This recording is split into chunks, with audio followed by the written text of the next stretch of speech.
Hello everybody and welcome to my channel. Today we are going to unbox this DJI Osmo Action 6. This is the latest new adventure camera, or how do you call it? It's something like a GoPro. It's an action camera. So this is a very good CMOS sensor on 1.1. So this is very good. The smaller it is, the better for the image quality, because it can capture more details and more night.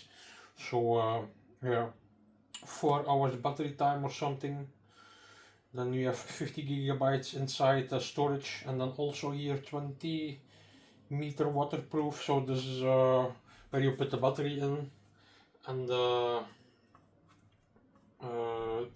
micro SD cards. There you have a piece of plastic to cover the cover, and that's water resistant, so up to 20 meter. So this is inside the box. As you can see, the box is already empty. This is the camera. We go to do this later.